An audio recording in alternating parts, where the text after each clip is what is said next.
It's the Inside Scoop with FT Senior Insider Ken Rosenthal. Ken, great to have you on. A lot to get to. I'm going to get right to business, and happy Valentine's Day to you and your family. Thanks to you So, guys on too. that note, of course, on that note, Ken, you know what's funny? Marcus Stroman shows back up to camp a day after all kinds of drama in Tampa because they wanted him to be there. And he alluded to Valentine's Day being part of the reason why he shows up for camp. Do you believe that? And what's going on here? I don't really think anything's going on other than Marcus being Marcus. And he's kind of an individualist. He always has been. And I guess Todd and Erik could tell me better whether this kind of thing causes a ripple in the clubhouse.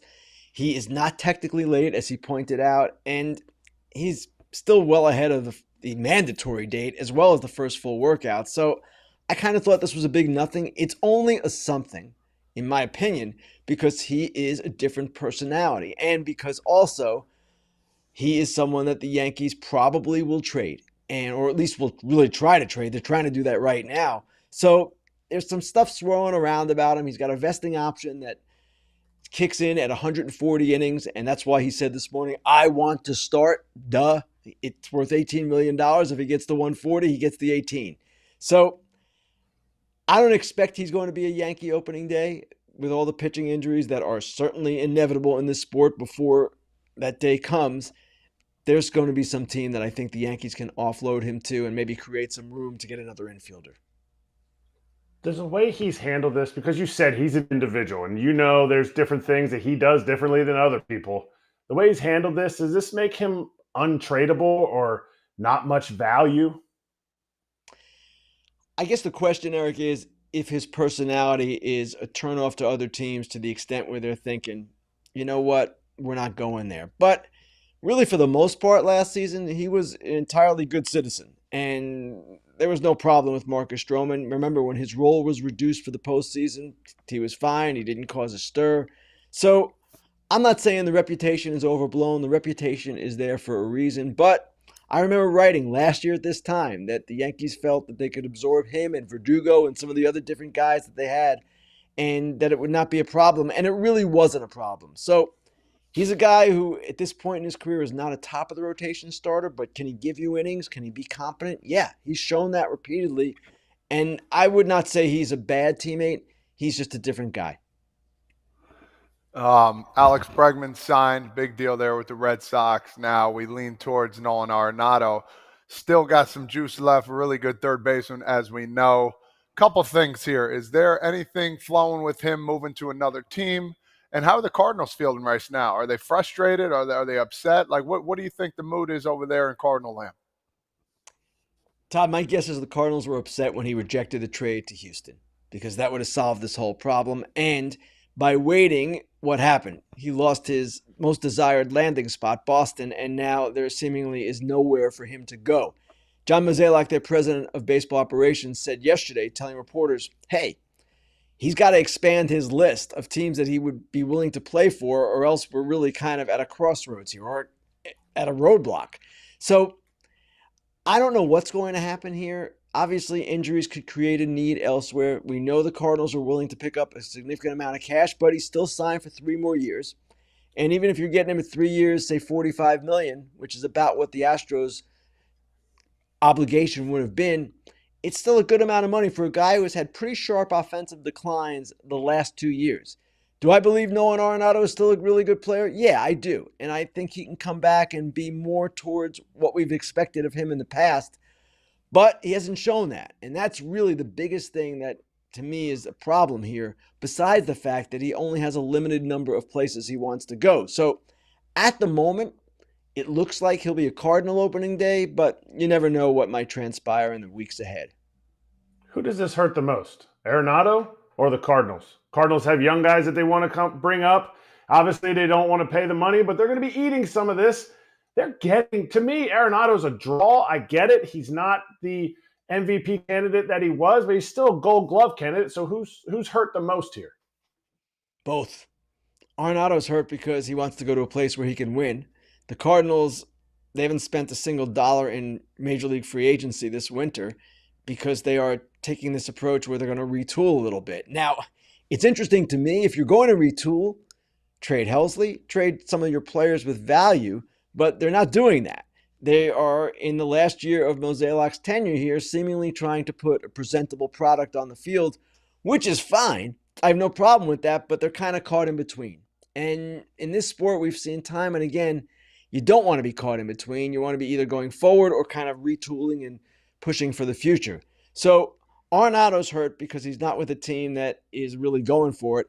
And the Cardinals are hurt just for the reason you said, Erik. They want to go forward. They want to save some money, right? Maybe get a prospect back for Arenado. And they want to play guys like Donovan and others at third base. And now he is kind of blocking that path for them. I want to move a little bit north to Tito Francona. I want to talk about Reds a little bit. This guy has been phenomenal. We know about the health scares. We know about all the surgeries. He is living a different life, as you've said before, and as you've said here, and as you got quoted. Talk a little bit about Tito and what we're going to look forward to. Is it going to be the same guy, fiery guy, or, just talk a little bit about him, because, listen, the Reds needed a manager to get going here. I think they found the right one, and I think he's going in the right path, too, as well, health-wise.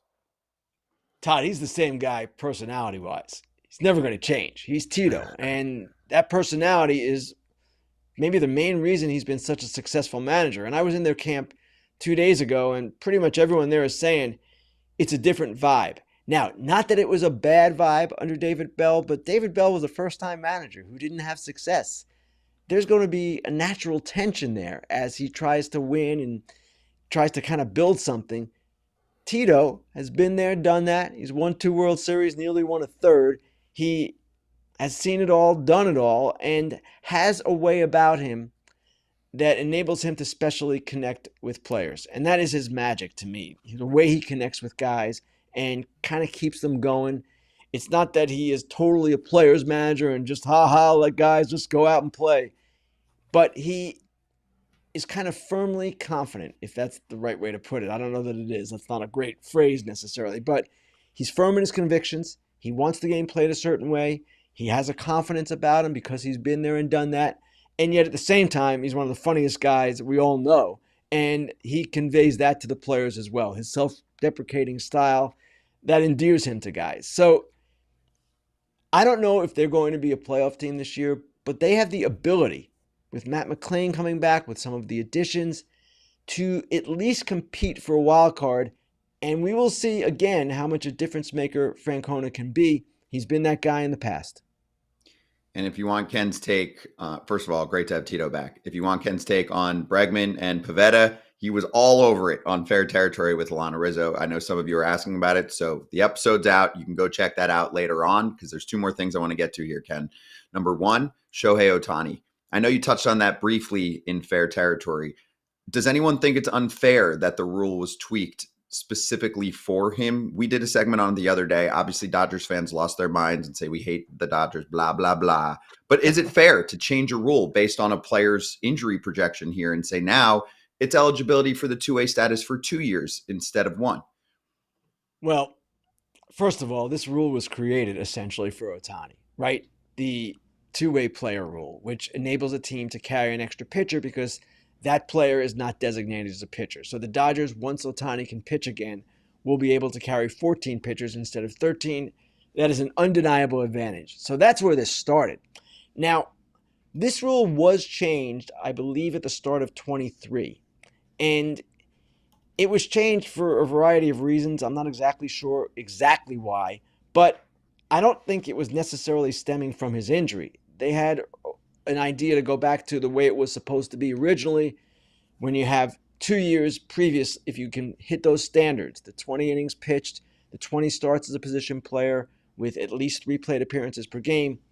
If you do that in the 2 previous years, either of the 2 previous years, you're good. You're qualified as a 2-way player. So I don't know that we're going to hear any squawking about this. This rule was in place. The only reason this even came to light is because MLB.com on their website had not adjusted what the previous rule had been. It had been the original rule. So that's the only reason I knew about this in the first place. One of our producers pointed it out to me and said, hey, look at this. There was a tweet about it.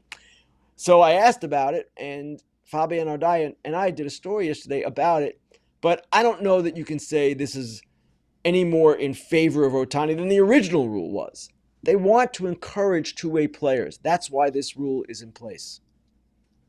Is there anything that you have to add on the whole Rendon hip surgery thing? Like, now that we're hearing possibly he could think about retirement because of how extensive a hip surgery is?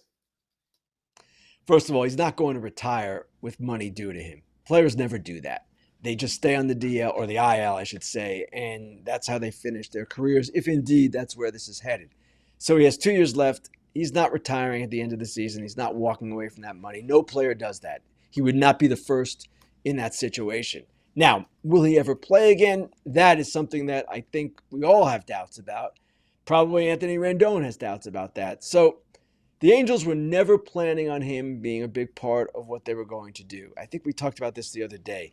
They signed Moncada. They knew that Rendon, even if this hip surgery had been avoided and had never came to pass, that he was not a guy who had played a lot the last few years. So that's why they signed Moncada. They go forward in that sense. And whether Rendon plays again or not, I guess in some way it will depend. I guess it always depends on this, on his desire to do that. After all this surgery that he's had and after all the different physical issues, and that will be on Anthony Rendon. Ken, there's no better way to finish your segment today than to talk nicely on being sarcastic about your favorite friend who's not here today, AJ Pierzynski. So on Valentine's Day, I'm going to actually present you something AJ said the other day that I highly, highly debated him on and contested him on. He didn't like the Kenley Jansen signing for the Angels because he feels like Ben Joyce should be the guy in the ninth. And I could see them holding him back. That helps them in arbitration with a young flamethrower and all of that. But also, Kenley does give them more depth in the bullpen. It's not like you can't have multiple high leverage relievers. And if they're not good, they can get something for him at the trade deadline. So would you like to be on my side here when AJ can't defend himself? I am on your side. And I don't understand why AJ would oppose getting another good reliever.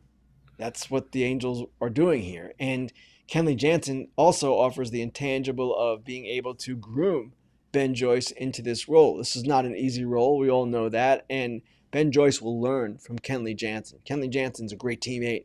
He is one of these players who is willing to share his wisdom.